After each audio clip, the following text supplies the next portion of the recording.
ఇండియాలోనే #1 varicose veins hospital Avis vascular centre. గురుగారు, ఇప్పుడు చంద్రగ్రహణం దగ్గరలో వస్తుంది అని చెప్పేసి విన్నాము. గ్రహాలు కూడా మారే అవకాశాలు ఉన్నాయి కాబట్టి ఏ రాసుల వారికి ఎలా ఉండబోతుంది అన్న విషయాలు తెలుసుకోవాలనుకుంటున్నామండి. సరే, ఈ గ్రహణం అప్పుడు ఏ రాశుల వాళ్ళకి బాగుంది బాగలేదు అని మనం తెలుసుకోవాలి. ముందుగా ప్రేక్షకులందరికీ కూడా చెప్పేది ఏంటంటే, ఈ గ్రహణము పర్వకాలం అని బాగా గుర్తించండి. మా శ్రీచక్ర పీఠంలో ఈ గ్రహణ సమయంలో యాగాలు జరుగుతాయి. ఏ రాశుల వాళ్ళకి అనర్థమో వాళ్ళు కూడా వచ్చి పూజ చేయించుకోవచ్చు. ఏ రాశుల వాళ్ళకి లాభమో వాళ్ళు కూడా వచ్చి పూజ చేయించుకోవచ్చు. నార్మల్ రాశుల వారు పూజ చేయించుకున్నా చేసుకోకపోయినా పర్వాలేదు. కాబట్టి 8 రాశులకు మాత్రం తప్పకుండా యాగం చేయించుకుంటే మంచిది. అందులోపల ఇప్పుడు మొదటి రాశి ఏమిటి? ఏ రాశిలో ఈ యొక్క చంద్రగ్రహణం సంభవిస్తుంది? ఏ నక్షత్రంలో అంటే శతభిష నక్షత్రం యొక్క 4వ పాదము నుంచి ప్రారంభమయ్యి పూర్వభాద్రపద నక్షత్రం యొక్క 1, 2వ పాదం లోపల ఈ గ్రహణం సంభవిస్తుంది. కాబట్టి ఈ గ్రహణము పూర్తిగా కుంభరాశిలోనే సంభవిస్తుంది.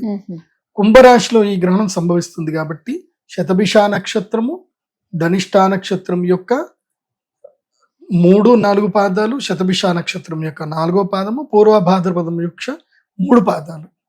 సో వీళ్ళందరికీ కూడా గ్రహణ వేద గ్యారంటీగా ఉంటుంది. మీరెవరు కూడా గ్రహణం కళ్ళతోటి నేరుగా డైరెక్ట్ గా చూడకండి. ఒకళ్ళు మీరు చూడాలంటే నీళ్లలో చూడొచ్చు, గ్రహణం చూడకుండా ఉంటే మంచిది. కుంభరాశి వారికి ఈ గ్రహణము కీడు. వీళ్ళకి జన్మస్థానములో గ్రహణం జరుగుతుంది కాబట్టి వీళ్ళకి ఏంటంటే మనోవైకల్యం చెందేటువంటి అవకాశం ఉంటుంది. అంటే ఈ మనస్సు ఏదో ఒకటి భర్తని అనుమానించడము, భార్యను అనుమానించడము, పిల్లల్ని అనుమానించడము, లేకపోతే ఎవరో ఒకరితోటి గొడవ పెట్టుకోవడము, సో కొంచెం అభద్రతా భావం ఏర్పడము, మనోవైకల్యం ఏర్పడుతుంది. మన మనస్సు ఎలా ఉంటే మన యొక్క ఆలోచన అట్లా ఉంటుంది, దాని ఎలా ఉంటే మన యాక్టివిటీస్ అలా ఉంటాయి. మనస్సే బాగా లేదనుకోండి, మన యాక్టివిటీస్ అన్ని కూడా నెగిటివ్ గానే ఉంటాయి. కాబట్టి మనోవైకల్యం ఏర్పడే అవకాశం ఉంటుంది. తర్వాత ఆరోగ్య సమస్యలు వస్తాయి. సో ఆరోగ్య సమస్యల పట్ల కూడా కుంభరాశి వాళ్ళు చాలా అప్రమత్తంగా ఉండాలి. వీళ్ళు గ్రహణ సమయంలో చంద్రామృత సిద్ధి తంత్రం చేస్తున్నారు. ఈ యాగం చేయించుకుంటే వాళ్ళకి మంచిది. ఈసారి ప్రత్యేకంగా ఈ చంద్రగ్రహణంకి ప్రత్యేకమైన ఒక శివలింగం ఇవ్వడం జరుగుతుంది. అందరికి ఇస్తున్నాం, మునుపు ఎప్పుడు ఇవ్వలేదు, కానీ ఈసారి మాత్రం అందరికి చంద్ర అమృత శివలింగం ఇస్తున్నాం. ఇది చాలా రేర్ స్టోన్, అది చాలా పవర్ఫుల్ ఉంటుంది, పర్ఫెక్ట్ ఉంటుంది. సో అది ఏంది అనేది మీరు అక్కడ గ్రహణం పూజకు వస్తేనే మీకు కనబడుతుంది. మేము ఎవరికి చూపించాం అది. ఎందుకోసం అంటే అది చూపిస్తేసి అందరు కూడా డూప్లికేట్ చేసుకుంటున్నారు కావాలని చెప్పి. అంటే మేమేదో చాలా కష్టపడి వేరే కంట్రీ నుంచి తెప్పించి మేము చేస్తున్నాము, ఏం చేసిందని చాలా మంది డూప్ చేస్తున్నారు. సో అసలు చంద్రామృత శివలింగం అంటే ఏంది అనేది అసలు చూస్తే తప్ప ఎవరికి తెలియదు. కాబట్టి దాని ప్రత్యేకమైన శివలింగంగా దాచిపెట్టాం. కానీ దాని ప్రత్యేకత ఏంటంటే, ఒకటి, ఆ శివలింగాన్ని మనము సూర్యుడి వెలుగులో పెట్టి కనుక చూస్తే అందులోపల సప్తవర్ణాలు కనిపిస్తాయి. ఇంద్రధనస్సు కనిపిస్తుంది. క్రిస్టల్ అంటే మనకి సూర్యుడి వెలుగు అట్లాగే ఉంటుంది, పెద్దగా సప్తవర్ణాలు ఏం కనబడవు. కానీ ఇందులోపల ఏంటంటే ఇంద్రధనస్సు దాంట్లో కనిపిస్తుంది, అపియర్ అవుతుంది. సో చంద్రామృత శివలింగం చాలా ఎనర్జీ కలిగి. అయితే దీని ఒరిజినాలిటీ తెలుసుకోవాలంటే ఆ 7 రంగులు కనిపిస్తే మనకి ఇది ఒరిజినల్ తెలుస్తుంది. ఇంకోటి ఏంటంటే, మీరు పాలల్లో కనుక ఇది వేసి పెడితే 24 గంటల వరకు పాలు పగిలిపోవు. సో పాలల్లో వేసి పెడితే పాలు పగలవు. మోస్ట్లీ 48 అవర్స్ అయితే పలగవు, కానీ అయితే 24 గంటలు చెప్తాను నేను. అందుకోసం అంటే మేము టెస్ట్ కూడా చేసి చూసాము. అండ్ ఎనర్జీస్ కూడా పెరుగుతాయి. ఎక్కడైతే నీళ్ళలో వేసినా పాలలో వేసినా ఎనర్జీస్ పెరుగుతాయి. సో అది చాలా పర్ఫెక్ట్ ఉంటుంది. చంద్ర అమృత శివలింగం అని ఎందుకు అన్నాము అంటే, దానికి అభిషేకం చేసిన నీళ్లు గాని పాలు గాని తాగితే శరీరంలో ఉన్న రుగ్మతలు క్రమేపీ దూరం అవుతాయి. ఇంకోటి ఏంటంటే, నెగిటివ్ ఏదైతే ఉందో అది పోతుంది అన్నమాట శరీరంలో. దానికి చాలా ఎఫెక్టివ్ ఉంటుంది. చంద్రామృత శివలింగము ఆజ్ఞాచక్రం దగ్గర పెట్టుకొని పూజ చేయాలి. ఆజ్ఞాచక్రం దగ్గర పెట్టుకొని ఓం నమ శివ అని చెప్పేసి అని సూర్యుడి ముందు కూర్చొని నారాయణ మంత్రం గాని, శ్రీమాతృ మంత్రం గాని, ఏదైనా మంత్రాన్ని ఒక 108 టైమ్స్ జపం చేసుకుంటే ప్రతిరోజు మంచి ఎనర్జీస్ వస్తాయి. అండ్ ఇది గనక సిద్ధి అయ్యింది అనుకోండి, లక్కీగా ఎవరికన్నా సిద్ధి అయ్యింది భక్తితోటి, వాళ్ళకి భవిష్యత్తు కూడా వాళ్ళకి కళ్ళకు కనిపిస్తుంది. అది బాగుంటుంది చంద్రామృత సిద్ధి తంత్రం. సో మేము అదే తంత్రము యాగాన్ని మేము చేయిస్తున్నాం. ఆ యాగము కుంభరాశి వాళ్ళు తప్పకుండా చేయించుకోవాలి. వాళ్ళు ఈ శివలింగాన్ని ప్రసాదంగా స్వీకరించాలి. నెక్స్ట్ వచ్చేసి ద్వితీయ స్థానం. నెక్స్ట్ వచ్చేసి చతుర్థ స్థానం. ఇప్పుడు జన్మస్థానము, చతుర్థ స్థానం అంటే సుఖస్థానము, తర్వాత అష్టమ స్థానం, తర్వాత ద్వాదశ స్థానం. ఇవి 4 కూడా గ్రహణానికి నెగిటివ్ ఎఫెక్ట్ ఇస్తాయి, వీళ్ళకి ఇబ్బందులు కలిగిస్తుంది. ఈ గ్రహణం వల్ల వీళ్ళకి ఇబ్బంది కలుగుతుంది. ఇప్పుడు కుంభరాశి జన్మస్థానం అయితే వృశ్చిక రాశి నుంచి కౌంట్ చేసుకోవాలి. ఏ రాశిలో చంద్రగ్రహణం జరుగుతుందో మనం కౌంట్ చేసుకోవాలి మన రాశి నుంచి. ఇప్పుడు వృశ్చికం నుంచి నేను కౌంట్ చేస్తున్నాను. వృశ్చికం, ధనస్సు, మకరం, కుంభం ఎన్నో స్థానంలో అవుతుంది అంటే 4వ స్థానంలో అవుతుంది. సో తమ రాశి నుంచి సుఖ స్థానములో ఈ గ్రహణం జరుగుతుంది కాబట్టి సుఖ నష్టం జరుగుతుంది. వృశ్చిక రాశి వాళ్ళకి ఏంటంటే గృహత్యాగము, గృహ నష్టము, తర్వాత ఇబ్బందులు, అప్పుల పాలవ్వడము, తర్వాత తల్లి గారికి అనారోగ్యము జరిగేటువంటి అవకాశాలు ఎక్కువగా ఉంటాయి. ముఖ్యంగా వాహన గండాలు కూడా ఉంటాయి. కాబట్టి వృశ్చిక రాశి వారు కూడా ఈ గ్రహణ సమయంలో మంత్రజపము, పూజలు అవి చేసుకోవాలి. ఒకవేళ కనుక మీకు మంత్రజపం, పూజలు చేసుకోగలిగితే చేసుకోండి. మేము ఖర్చు పెట్టుకోగలుగుతామండి, మేము టెంపుల్కి వచ్చి చేసుకుంటామని అంటే మా దేవస్థానంకి వచ్చి మీరు అక్కడ యాగం చేసుకోవచ్చు. కాబట్టి మీకు మీ ఆర్థికంగా మీరు ఉన్నారు, మీరు 11,000 వరకు మేము పెట్టుకోగలుగుతా ఉంటే అక్కడ నుంచి కూడా మీరు రావచ్చు. మాది 11, 18, 35 మూడు ప్యాకేజీలు ఉంటాయి. ఏదైనా సరే వచ్చి చేసుకోండి. లేనటువంటి వాళ్ళు ఇంట్లోనే కూర్చొని జపం చేసుకోండి. ఇప్పుడు డబ్బులు లేవనే కాదు, కొంతమంది బిజీ ఉంటారు. బిజీ ఉన్నటువంటి వాళ్ళు కూడా, అంటే వాళ్ళకి ఎటు వెళ్ళలేకపోతారు, వ్యాపారాలు ఉంటాయి. ఇప్పుడు దీపావళి వస్తుంది కదా, వాళ్ళకి వ్యాపారాలు ఉంటాయి. కాబట్టి ఇంట్లో ఉండే చేసుకుంటాము అంటే కూడా ఇంట్లో ఉండే చేసుకోండి. నారాయణ జపము, శివ జపం చేసుకోండి. ఓం నమ శివాయ, పంచాక్షరి మంత్రం, అష్టాక్షరి మంత్రం జపం చేసుకోండి. వృశ్చిక రాశి వారికి ఈ అనర్థాలు ఉన్నాయి. ఈ వీళ్ళు జాగ్రత్తగా ఉంటే మంచిది. తర్వాత అనర్థమైనటువంటి రాశి ఏంటంటే కర్కాటక రాశి. కర్కాటక రాశి నుంచి మనము గ్రహణ రాశి గనక కౌంట్ చేస్తే 8వ స్థానం వస్తుంది.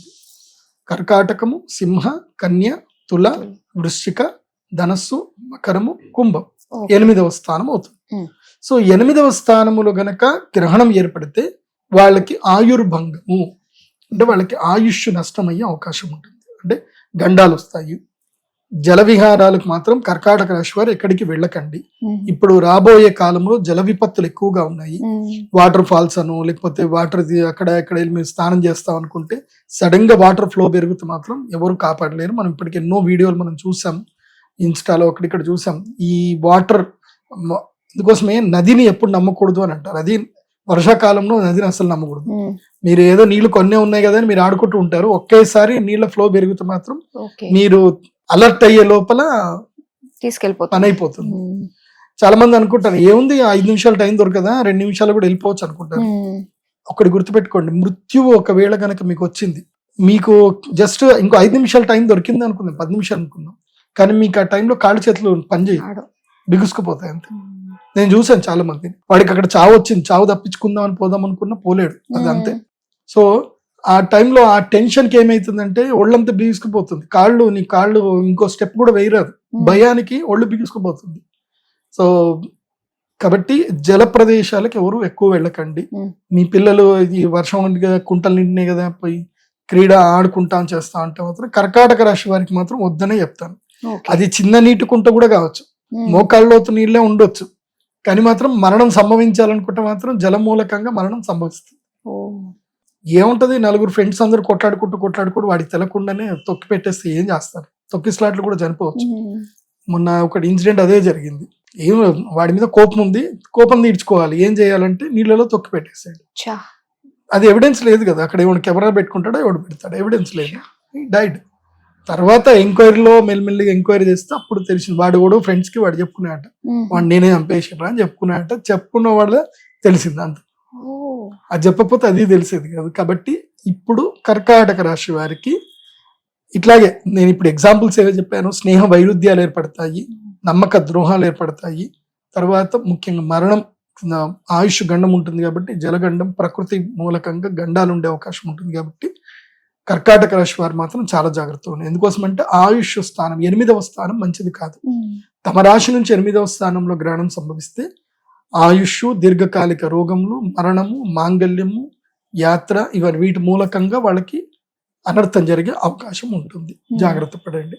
అండ్ మోస్ట్లీ ఇప్పుడు ఎట్లా పెళ్లి సమయం కాదు కాబట్టి కర్కాటక రాశి వారు ఈ టైంలో లవ్ ప్రపోజల్స్ కానీ పెళ్లి ముహూర్తాలు కానీ ఏమి ఇప్పుడు పెట్టుకోకండి, ఎవరు పెట్టుకోరు. జ్యోతిష పండితులు అయితే మేము అలో చెయ్యము, పంతులు కూడా ఇప్పుడు ఎవరు పూజలు చేయరు ఇప్పుడు, ఎందుకోసం అంటే పక్షమాసం స్టార్ట్ అవుతుంది కాబట్టి ఈ గ్రహణం నుంచి గ్రహణం వరకు ఏది పనికిరాదు. అది గ్రహణం నుంచి గ్రహణం వరకు వరకు ఇంకో అంటే ఈ గ్రహణం చంద్రగ్రహణం నుంచి మళ్ళీ సూర్యగ్రహణం వరకు, అమావాస్య వరకు. ఓకే. మళ్ళీ అమావాస్య గ్రహణం ఉంటుంది, సూర్యగ్రహణం కూడా ఉంటుంది, కానీ ఓకే. మనకు కనపడుతుంది అంతే. ఓ, సో అంటే దేవీ నవరాత్రులు అయ్యేంత వరకు జాగ్రత్తగా ఉండండి, ఓ. నవరాత్రులు ప్రారంభమయ్యేంత వరకు జాగ్రత్త. హ్మ్. కర్కాటక రాశి తర్వాత నెక్స్ట్ వచ్చేసి ద్వాదశ స్థానం. గ్రహణము నుంచి తమ రాశి నుంచి 12వ స్థానంలో గ్రహణం జరుగుతుంది. ఎవరికి అంటే మీన రాశి వారికి. ఉమ్. మీనంకి వెనుకుండే రాశి ఏంటంటే కుంభరాశి, కుంభరాశి. కాబట్టి 12వ రాశి. ఉమ్. సో తమ యొక్క 12వ స్థానము లోపల గ్రహణం జరుగుతుంది కాబట్టి మీన రాశి వారికి రొట్టె పొయ్యి మీద, పెనం మీద ఉన్న రొట్టె పొయ్యిలో పడ్డట్టు పొయ్యిలో అవుతుంది. పడ్డట్టు. ఉమ్. సో వీళ్ళకి ఆల్రెడీ ఏలినాటి శని ఎఫెక్ట్ ఉంది, ఇప్పుడు కొంచెం తగ్గింది. ఎందుకోసం అంటే శని వక్రత్వం అయ్యాడు కాబట్టి హా. మీన రాశి వారికి ఏలినాటి శని ఎఫెక్ట్ కొంచెం తగ్గుతుంది. కానీ ఈ గ్రహణ వేద అనేది ఈ 15 రోజులు మీన రాశి వాళ్ళకు కూడా ఉంటుంది. ఓకే. ఎలా ఉంటుంది అని అంటే అనవసరంగా డబ్బులు ఖర్చు అయిపోతాయి. ఉమ్. మీరే ఎవరికొకళ్ళకి మాట ఇస్తారు, వాళ్ళు మిమ్మల్ని బ్లాక్మెయిల్ చేస్తారు, డబ్బులు మీ దగ్గర నుంచి లాగేస్తారు. ఉమ్. ఇప్పుడు సపోజ్ మీకు ఇష్టమైన వాళ్ళు ఎవరో ఉన్నారు, మీకు బ్రేకప్ అయ్యింది కానీ మళ్ళీ కలిసారు, సరే నీకు నేను హెల్ప్ చేస్తాను అని మీరు ఊరికే ఏదో మాట ఎప్పుడో ఇచ్చుంటారు, ఉమ్. అది అది వాళ్ళు ఇప్పుడు ఫోన్ చేస్తారు, నా డబ్బులు ఇస్తాను కదా, నాకు ఇస్తాను కదా ఇయ్యు, లేకపోతే నేను అది బయట పెడతా ఇది బయట పెడతా అని బ్లాక్మెయిల్ చేస్తారు. సో మెయిన్ గా బ్లాక్మెయిల్ గురవుతారు. తర్వాత ద్వాదశ స్థానం కాబట్టి ఖర్చులు ఎక్కువ అవుతాయి, ఉమ్. కానీ శుభకార్యాలు కూడా జరిగే అవకాశం ఉంటుంది. మోస్ట్లీ మంచే జరుగుతుంది మీ ఖర్చు నుంచి, కాకపోతే శత్రువు మూలకంగా దుఃఖము బాధ అనేది ఎక్కువగా ఉంటుంది. ఉమ్. కాకపోతే దీన్ని మనం పాజిటివ్ గా ఎట్లా మలుచుకోవాలి అని అంటే, మీన రాశి వాళ్ళు ఎవరైనా ఉంటే కనుక విదేశాలకు ఏమైనా వెళదాం అనుకుంటే మీరు వీసాకి అప్లై చేసుకోవడము, ఏదైనా విదేశాలకు వెళదాం అనుకుంటే యోగం అయితే కలిసి వస్తుంది, విదేశాలకు వెళ్ళే యోగం కలిసి వస్తుంది. ఓకే. ఎందుకోసం అంటే ఇది మార్పుకి కారణం అవుతుంది. ఇది ఉమ్. ఎవరైనా పల్లెటూరు నుంచి సిటీకి వద్దాము అనుకున్నా ఇప్పుడు మీరు నిర్ణయం తీసుకోవచ్చు మీన రాశి వాళ్ళు. సో మార్పుకి ఇది మంచి సమయం మీన రాశి వాళ్ళకి. కాబట్టి మీన రాశి వాళ్ళకి ఏంటంటే ఖర్చులు అధికం అవుతాయి, అప్పులు కూడా అవుతాయి, కాబట్టి వాటి విషయాల్లో అప్రమత్తంగా ఉండండి. అదొకటి చాలా జాగ్రత్తగా ఉండండి. సో ఈ 4 రాశులకి నెగిటివ్ ఉమ్. ఏది, జన్మస్థానమైన కుంభరాశి, సుఖస్థానమైనటువంటి వృశ్చిక రాశి, అష్టమాస్థానమైనటువంటి కర్కాటక రాశి, ద్వాదశ స్థానమైనటువంటి మీన మీన రాశి. రాశి. ఈ 4 రాశులకి నెగిటివ్ ఎఫెక్ట్ ఉంటుంది. కాబట్టి ఈ 4 రాశుల వాళ్ళు ఈ గ్రహణ సమయంలో శ్రీచక్ర పీఠానికి రండి, అక్కడ పట్టు స్నానం చేయాలి, ఏదైనా మంచి కాటన్ ధోతి కానీ పట్టు ధోతి కానీ తెచ్చుకోండి, చక్కగా ధోతి కట్టుకోండి. సాయంత్రం 6 గంటలకు బిఫోరే ఇక్కడికి వచ్చేసేయాలి. ఉమ్. దాదాపు 5 గంటల వరకు మీకు ఫుడ్ అక్కడ అరేంజ్ చేయడం జరుగుతుంది. 6 తర్వాత ఇంకా మీరు ఫుడ్ తినకూడదు అక్కడ, కాబట్టి ముందుగానే వచ్చి ఆహారం ఏదైనా తినేసి సిద్ధంగా ఉండాలి. గ్రహణానికి సంబంధించిన సేవా కార్యక్రమాలు ఏవైతే ఉంటే అవన్నీ కూడా చేసుకోండి. ఎందుకోసం అంటే యజ్ఞ మండపాలు పెట్టడము, కర్రలు సర్దుకోవడము, ఇవన్నీ కూడా ఉంటాయి. ఇవన్నీ సేవా కార్యక్రమాలు మీరే చేసుకోవాలి. మేము పూజని అరేంజ్ చేస్తున్నాం అంతే. సో మీరు అక్కడ అవన్నీ కూడా అరేంజ్మెంట్స్ అన్ని చేసుకొని చక్కగా యాగ కార్యక్రమం చేసుకోండి, బాగుంటుంది. తర్వాత ఇప్పుడు ఇదంతా నెగిటివ్ వాళ్ళకి చెప్పాం కదా, ఉమ్. ఈ గ్రహణం వల్ల రాజయోగం కూడా వస్తుంది. ఓహో, ఏ రాసుల వాళ్ళకు ఉందంటారు అయితే? అదృష్టం వస్తుంది. ఏ రాష్ట్రం అంటే 4 రాష్ట్రాలు ఉంటాయి. ఉమ్. అది ఎవరికి అనంటే, తృతీయ స్థానములో గ్రహణం జరిగితే గనక వాళ్ళకి కూడా లాభంగా ఉంటుంది. ఉమ్. మకర రాశి వాళ్ళకి ఈ గ్రహణము లాభదాయకం. మకరం కాదు, ధనస్సు రాశి వాళ్ళకి. ఉమ్. ధనస్సు రాశి వాళ్ళకి ఈ గ్రహణము లాభదాయకం. ఎందుకోసం అంటే ధనస్సు, మకరం, కుంభం 3వ స్థానంలో గ్రహణం జరుగుతుంది కాబట్టి. సో 3, 6, 10, 11 స్థానాలు శుభయోగం, రాజయోగాన్ని ఇచ్చేటువంటి స్థానాలు ఇవి. ఓకే. కాబట్టి తమ రాశి నుంచి 3వ స్థానం అయితే వాళ్ళకి మంచిది అవుతుంది. ముఖ్యంగా ధనస్సు రాశికి 3వ స్థానం జరుగుతుంది కాబట్టి వీళ్ళకి ఏంటంటే ధైర్య సాహసాలు చేయడానికి ఇది అనువైన సమయం. ధైర్య సాహసాలు అంటే ఏదో కొండలెక్కడో గుట్టలెక్కడము, తర్వాత ఏదో అపార్ట్మెంట్ కి పైకి పోయి ఎడ్జ్ లో ఉండి రీల్స్ చేయడము, ఇది కాదు ధైర్య సాహసాలు. మీ జీవితంలో మీరు ఉన్నత స్థాయికి రావడానికి ఏదైనా పెట్టుబడి వ్యాపారాలు ఏమైనా చేయాలి అనుకుంటే ఇది మంచి సమయం. అంటే ఉద్యోగంలో ఈ ఉద్యోగం నాకు నచ్చట్లే, ఇది రిజైన్ చేస్తాను, ఏదైనా ముందు వైపు ప్రోగ్రెసివ్ వైపు వెళ్తాను అని అనుకుంటే మాత్రం ఇది మంచి టైం. సో పెట్టుబడులు పెట్టడానికి కానీ లాభాల కోసం ప్రయత్నం చేయడానికి కానీ ఇది ధనుస్సు రాశి వారికి ఇది మంచిది. అంటే దేవీ నవరాత్రులు మొదలు నుంచి వీళ్ళకి ఆల్మోస్ట్ డిసెంబర్ వరకు ఇది యోగం అంతా కలిసి వస్తుంది ధనుసు రాశి వారికి. సో ధనుసు రాశి వారు ఈ ఛాన్స్ అస్సలు మిస్ చేసుకోవద్దు. ఓకే. ఇది మంచి ఛాన్స్ ఇది. అట్లా వీళ్ళకి 7వ ఇంట్లో కూడా గురువు ఉన్నాడు కాబట్టి వీళ్ళకి లక్కీయెస్ట్ ఛాన్స్ ఇది. ఇది అదృష్ట యోగం కూడా వస్తుంది. ధనుసు రాశి వారికి పట్టిందల్లా బంగారం అని చెప్పాలి. సో ఏ అనర్థం లేకుండా. ఒకటి చాలా మంది కింద కామెంట్స్ పెడతారు, రాజయోగమా బొందా, నాకేం లేదు, నా జీవితం ఇట్లాగే ఉంది అనుకుంటే అది మీ పొరపాటు. మనిషి ప్రతి ఒక్కడు కూడా మార్పుకి సిద్ధం అవ్వాలి. మార్పుకి మీరు సిద్ధం అవ్వలేదు అనుకోండి, మీ జీవితంలో ఏ మార్పు రాదు. ఇప్పుడు నేను ఒకే ఇంట్లో ఉన్నాను, నాకు ఇంట్లో అన్ని సరిపడా దొరుకుతున్నాయి, నాకు నెలకు 10,000 రూపాయలు నా అకౌంట్లో పడుతున్నాయి. నేను ఆ 10,000కి సరిపడా ఐటమ్ తెచ్చుకుంటున్నాను, తింటున్నా పడుకుంటున్నా 30 ఏళ్ళ నుంచి అట్లాగే ఉన్న కుటుంబాన్ని కూడా చూశాను నేను. 30 ఏళ్ల నుంచి ఒక కుటుంబాన్ని చూశాను. వాళ్ళు ఎక్కడికి బయటకు వెళ్ళరు, ఇంట్లోనే ఉంటారు. ఎక్కడికి ఏ ఫంక్షన్లకు వెళ్ళరు, ఎక్కడికి వెళ్ళరు. వాళ్ళ కొడుకు డబ్బులు పంపిస్తాడు, వాళ్ళకి పొలాలు ఉన్నాయి, కొన్ని కౌలుకి ఇచ్చారు, వాళ్ళు డబ్బులు తెచ్చిస్తారు, అంతే తీసుకుంటారు, ఇంట్లోనే ఉంటారు. పొద్దున్న లేచిన మొదలు సాయంత్రం దాకా వాళ్ళకి అయితే దైవ పూజ చేస్తారు, లేదా యోగా చేసుకుంటారు, లేకపోతే వంట చేసుకుంటారు. ఇంతకు మించి వేరే ఏ పని లేదు వాళ్ళకి. వాళ్ళ జీవితంలో ఏ మార్పు వస్తుంది చెప్పండి? ఏ ఉండదు. ఇంకా వాళ్ళ జీవితంలో ఒకటే రొటీన్ వాళ్ళు. So they are not challenging anything, they are just satisfied with what they have, అంతే. దాని వాళ్ళ పెద్ద కోరికలు ఏవీ లేవు వాళ్ళకి. కాకపోతే మధ్య మధ్యలో అనారోగ్యాలు వస్తాయి. అనారోగ్యాలు వస్తే మాత్రం వాళ్ళు యోగా చేస్తున్నారు కాబట్టి మోస్ట్లీ అనారోగ్యాలు లేవు. ఏదైనా వైరల్ ఫీవర్లు ఏమైనా వస్తే మాత్రం దానికోసం టాబ్లెట్లు అవి కూడా ఇంట్లో తెచ్చి పెడతారు, అంత పని వాళ్ళు బయటకే పోరు. వాళ్ళని చూసిన తర్వాత నాకు అనిపించింది, అరే జీవితం చాలా వెరీ సింపుల్ గా వీళ్ళు లీడ్ చేస్తున్నారా, మనం ఎన్ని ఎది పెట్టుకుంటున్నాం కానీ అనుకున్నాను నేను. అట్లా ఉండాలన్నా అదృష్టం ఉండాలి.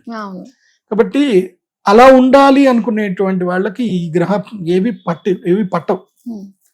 సో కాబట్టి ఒక మృత్యు మాత్రం గ్రహణంలో, ఇప్పుడు ఏదైనా గోచారంలో మృత్యువు అనుంది మాత్రం అది మాత్రం పట్టుకుంటుంది. ఏ రకంగా మృత్యువు రావాలో ఆ రకంగా మృత్యు అయితే వస్తుంది. ఈ టైంకి పాము కరిచి నువ్వు చనిపోవాలి అని రాసిపెట్టింది ఉంది.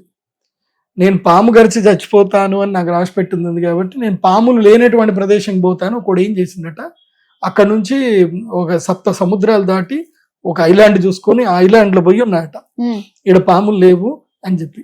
వాడు మిస్టేక్ ఏం చేసిండు అంటే, పోయేటప్పుడు వాడు సూట్ కేసు అయితే సర్దుకున్నాడు, ఆ సూట్ కేసు లోపల పాము దూరింది. వాడు అక్కడ పోయిన తర్వాత అంత బాగానే ఉంది కదా అని చెప్పి సూట్ కేసు తీసాడు, తీయగానే పాము కాటేసింది అయిపోయింది. వాడు 7 సముద్రాలు దూరం పోయినా వాడు మృత్యువు చేతితో పెట్టుకుని. సో మృత్యు ఎక్కడున్నా రావాలి అనుకుంటే అది వచ్చేస్తుంది, దాన్ని మనం ఆపలేం. అది ఒక్కటి మాత్రం మనం ఆపలేం. మిగతా అన్ని మనం ఏదైనా మనము మంత్రముతోటో జపంతోటో తపంతోటో మన సాధనతోటో సాధించవచ్చు, కానీ మిగతా. కాబట్టి ధనుసు రాశి వాళ్ళకి చెప్పేది ఏంటంటే, మీరు ఇప్పుడు యాక్టివ్గా ప్రిపేర్ అవ్వండి, యాక్టివ్ అవ్వండి. ఏదైనా మీకు శాలరీ ఉంది, ధైర్యం చేయాలి. ఇప్పుడు ధైర్యము సాహసం చేయడం వల్ల ధనలాభం కలుగుతుంది, బాగా గుర్తుపెట్టుకోండి. నెక్స్ట్ 6వ రాశి అవుతుంది. ఏ రాశి నుంచి అయితే 6వ రాశి అవుతుందో ఆ రాశి వాళ్ళకి మంచిది. ఇప్పుడు కుంభరాశికి ఏ రాశి వాళ్ళకి 6వ రాశి అవుతుందంటే కన్యా రాశి. కన్యా, తుల, వృశ్చిక, ధనస్సు, మకరం, కుంభ. సో కుంభరాశి వాళ్ళకి, కన్యా రాశి వాళ్ళకి 6వ స్థానంలో గ్రహణం ఏర్పడుతుంది కాబట్టి వీళ్ళకి ఏం ఆపర్చునిటీ వస్తాయంటే, రుణాలు తీరిపోతాయి, అప్పులు మొత్తం తీరిపోయే ప్రయత్నాలు చేస్తే తీరిపోతాయి. సెటిల్మెంట్స్, ఇప్పుడు ఎవరైనా శత్రువులతో గొడవ అవుతుంది, అన్నదమ్ములతో గొడవ అవుతుంది, కోర్టు కేసు ఉంది, ఏదైనా పిటిషన్లు వేసుకున్న ఆస్తి గురించి సెటిల్మెంట్ చేసుకోవాలనుకుంటే ఇప్పుడు చేసేసుకోవచ్చు, కలిసి వస్తుంది. శత్రు బాధ, రుణ బాధ, రోగ బాధలు, రోగం ఏదైనా పోవాలి. సో ఈ సమయంలో ఏదైనా సాధన చేయడం, రోగం పోవడానికి ఏదైనా సాధన చేయడం చేస్తే రోగాలు కూడా పోతాయి. సో ముఖ్యంగా కన్యా రాశి వాళ్ళకి ఏంటంటే మిజరీస్ అన్ని దూరం అయిపోతాయి, బాధలు దూరం అవుతాయి. వాళ్ళకి ఎవరి వల్ల వాళ్ళకి జీవితంలో బాధ కలుగుతుందో ఆ బాధలు దూరం అయిపోతాయి. సో ప్రయత్నం చేస్తేనే ఇది ఉంటుంది. అంటే ఏమైతుందంటే, జ్యోతిష్ శాస్త్రం ఏం చెప్తుంది, ఇది ఇలా జరుగుతుంది రా నాయన, నీ ఇంటి డోర్ దగ్గరికి పలానా ఒక పార్సల్ వస్తుంది, నువ్వు డోర్ ఓపెన్ చేసి తీసుకో. కాకపోతే పార్సల్ వచ్చినప్పుడు మాత్రం ఒక్కసారి కొట్టిపోతాడు కొరియర్ బాయ్, నువ్వు ఒక్కసారికి అలర్ట్ అయి తీసావా నీ లక్క నీకు వస్తుంది, లేకపోతే రాదు. అంతే. కన్యా రాశి వాళ్ళకి ఇప్పుడు నేను ఎందుకు ఇంత ప్రాక్టికల్ గా చెప్తున్నాను అంటే, ఇప్పుడు సెటిల్మెంట్లు అవుతాయి, శత్రుబాధలు పోతాయి అంటే నువ్వు ఇంట్లో కూర్చుంటే పోవు, నువ్వు వెళ్ళి ఇంత స్వీట్ తీసుకెళ్ళి నీ శత్రువుకి ఇయ్యాలి, మాట్లాడాలి. అరే మనం కొట్లాడుకున్నాం అయిందేదో అయిపోయింది, ఇప్పుడు ఏదైనా సెటిల్ చేసుకుందాం. భారతదేశంలో ఉండేటువంటి కోర్టు కేసులు చూసుకున్నా, ఇప్పుడున్నటువంటి కోర్టు కేసులు దాదాపు 5 లక్షల కేసులు, పెండింగ్ లో ఉన్న కేసులు దాదాపు 1995 నుంచి ఉన్న పెండింగ్ కేసులు 5 లక్షలు ఉన్నాయి. సో ఇప్పటికీ ట్రయల్కి వచ్చిన కేసులు కూడా చాలా తక్కువ. ఇప్పుడు 2015 నుంచి 2018 మధ్య పెట్టినటువంటి కేసులు ఇప్పుడు ట్రయల్కి వస్తున్నాయి. ట్రయల్ అంటే ఇప్పుడు ప్రశ్నలు వేయడానికి వస్తున్నాయి, అంటే 2025కి, అంటే 8 ఏళ్ల తర్వాత వస్తున్నాయి. సో మీకు ఇంకెంత ముందుకు పోయినా కోర్టులో పరిష్కారం దొరకడం కష్టం. చాలా. ఎందుకోసం అంటే టైం టేక్. మీకు న్యాయం జరగచ్చు కానీ ఇట్స్ టేక్ టైం. అందుకే జస్టిస్ రమణ గారు సుప్రీంకోర్టు మా ఫార్మర్ జస్టిస్, ఆయన చాలా సందర్భాల్లో ఆయన స్పీచ్ లో చెప్పారు, మేము ఒక ఫారం పెట్టాము, సెటిల్మెంట్ ఫారం పెట్టాము, మీరు ఏదైనా సెటిల్మెంట్ చేసుకోండి, సెటిల్మెంట్ చేసుకోవడమే మంచిది అని కూడా ఆయనే స్వయంగా చెప్పారు, మేము విన్నాను కూడా. సో ఒక సుప్రీంకోర్టు న్యాయమూర్తి ఆయన విసిగి వేసారిపై చెప్పిన మాటనే అది. సో సివిల్ కేసులు ఎక్కువ గొడవ పెట్టుకుంటే సమస్యలు తీరవు. సివిల్ కేసులు మెయిన్ గా సెటిల్మెంట్ లోనే అయిపోవాలి. క్రిమినల్ కేసు అంటే జస్టిస్ విల్ సర్వ్. క్రిమినల్ కేసుకి అవి సెటిల్మెంట్స్ ఉండవు మోస్ట్లీ. కాకపోతే కన్యా రాశి వాళ్ళకి ఏంటంటే తమ జీవితంలో ఏదైనా తప్పులు చేసుకుంటే తప్పులు సరిదిద్దుకోవలసిన సమయం ఇది. సో మనం తప్పు చేశాము అని మనకి తెలిసి ఉంటే మనం దాన్ని ఒప్పుకోవాలి, సరిదిద్దుకోవాలి. జీవితం ప్రతి ఒక్కరికి ఒక అవకాశం ఇస్తుంది. తప్పును సరిదిద్దుకునే అవకాశం జీవితం ప్రతి ఒక్కరికి ఇస్తుంది. ఇచ్చినప్పుడు తప్పును సరిదిద్దుకోవాలి. అట్లాగే రుణాలు కూడా తీర్చుకోవాలి. ఇప్పుడు ఒక సందర్భంలో మన జీవితంలో ఎప్పుడో ఒకప్పుడు మనకి ఎవరో ఒకళ్ళు ఒక సహాయం చేశారు, మనం బాగుపడ్డాం. వాళ్ళు సహాయం చేసిన వాళ్ళని మనమే వెళ్ళి పలకరించాలి. వాళ్ళు ఇప్పుడు ఏ స్టేజ్ లో ఉన్నారో చూడాలి. ఆ సహాయానికి మీరు ప్రత్యుపకారం చేయాలి, ఉపకారానికి ప్రత్యుపకారం చెయ్యాలి. అది ఈ సమయం కన్యా రాశి వాళ్ళకి బాగా గుర్తుపెట్టుకోండి. So it's a settlement time. ఇది చేయగలిగితే, నేను ఎందుకు ఇవన్నీ చెప్తున్నాను అంటే, ఇవి మీరు చెయ్యలేదు అనుకోండి, మీరు ఉపకారానికి ప్రత్యుపకారం చేయలేదు, మీ శత్రువుల్ని ఇప్పుడు సరిగ్గా చేసుకొని మీరు సెటిల్మెంట్ చేసుకోవాలి.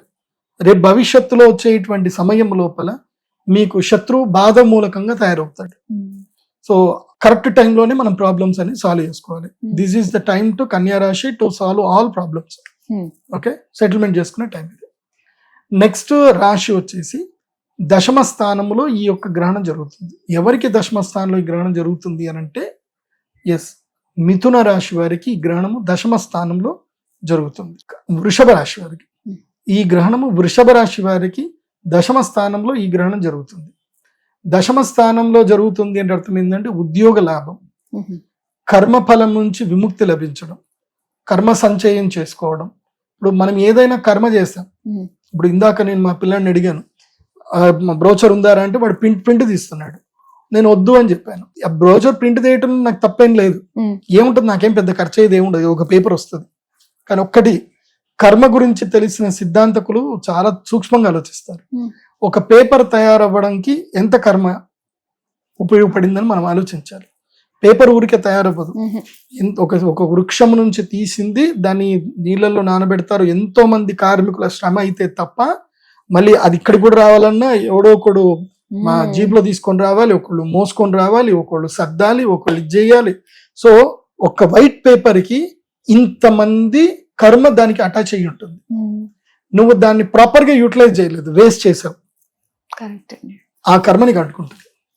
సో కర్మ ఫిలాసఫీ చాలా బాగా గుర్తుపెట్టుకోండి. మనము ఏ పని చేస్తున్నా, ఇప్పుడు ఇంట్లో మీరు ఖాళీగా కూర్చున్నారు, మీకు పని చేసుకునే శక్తి ఉంది, మీ పని మీరే చేసుకోవాలి. మీరు వేరే వాళ్ళకి కర్మ అప్పచెప్పకూడదు. కర్మ మీరు ఎంత వేరే వాళ్ళకి అప్పచెప్తా ఉంటారో అంత మీ జీవితంలో వాళ్ళకి మీరు రుణపడుతూ ఉంటారు. బాగా గుర్తుపెట్టుకోండి. అందుకే రుణానుబంధేన పశు పత్ని సుత ఆలయ అన్నారు.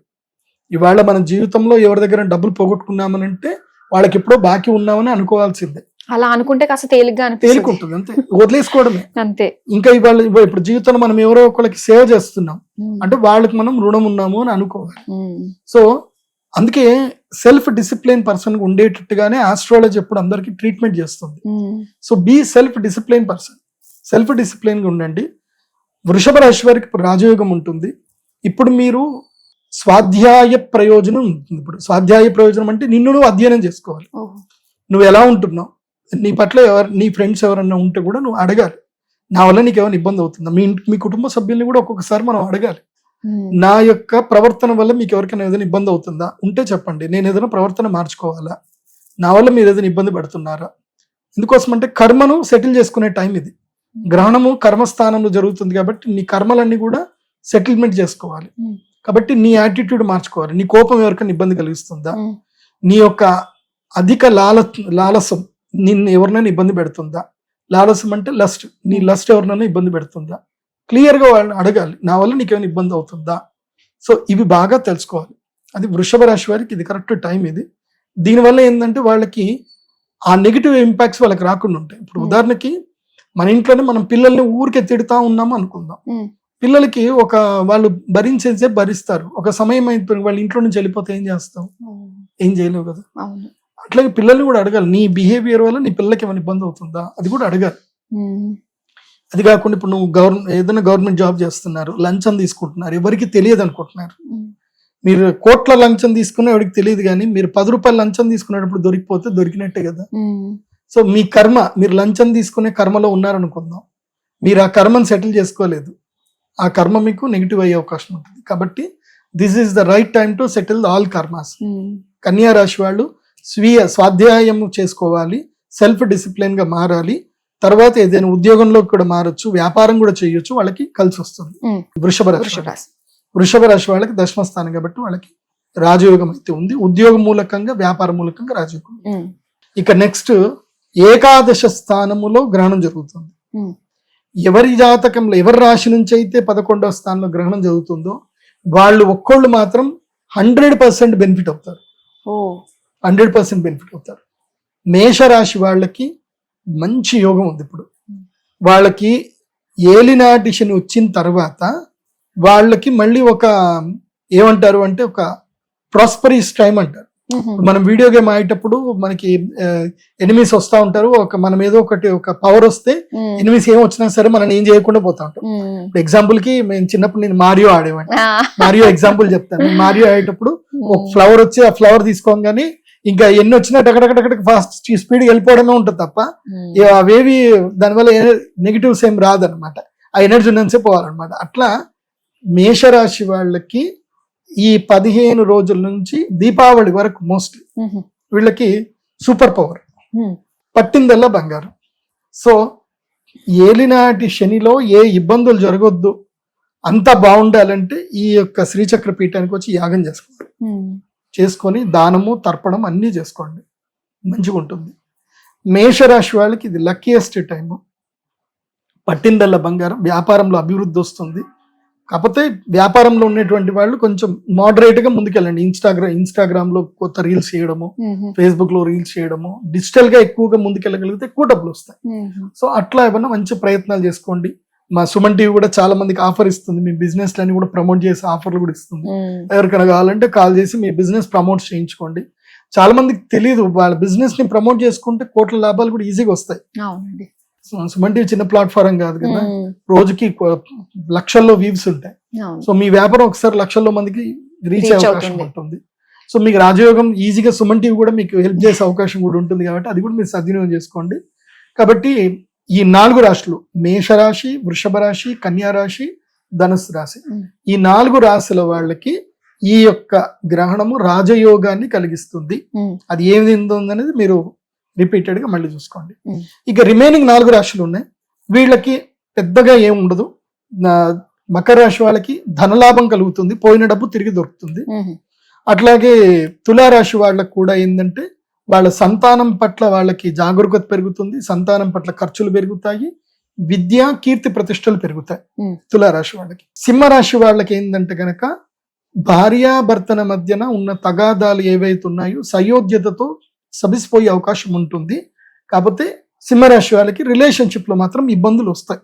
సో వాటిని సెటిల్ చేసుకోవాలి. సింహరాశి వారు ఈ సంవత్సరం అంతా కూడా తిన్నామా పడుకున్నామా తెల్లారిద్దా ఇంతే, ఏ సీరియస్ తీసుకోవద్దు. ఎవరైనా గట్టిగా మాట్లాడి అరిచినా సరే మంచిది అని హాయిగా పడుకోండి, ఏం పట్టించుకోవద్దు. సింహరాశి ముఖ్యంగా రిలేషన్షిప్ లో మీరు తగువ పెట్టుకున్నారా అది జీవిత కాలానికి మీకు సమస్య అవుతుంది. నెక్స్ట్ వచ్చేసి మిథున రాశి వాళ్ళకి ఏంటంటే ఈ కాలం కొంచెం మంచిది, అంటే మళ్ళీ మీ కీర్తి ప్రఖ్యాతలు పేరు ప్రతిష్టలు మళ్ళీ పెరుగుతాయి. ఇది కొంచెం మంచి సమయం మిథున రాశి వారికి. సో ఇది గ్రహణం వల్ల 12 రాశుల వాళ్ళకు ఉండేటువంటి పరిహారాలు. ఓకే గురుగారు, చాలా మంచి విషయాలు తెలియజేసినందుకు ధన్యవాదాలు. శ్రీమాత్రే.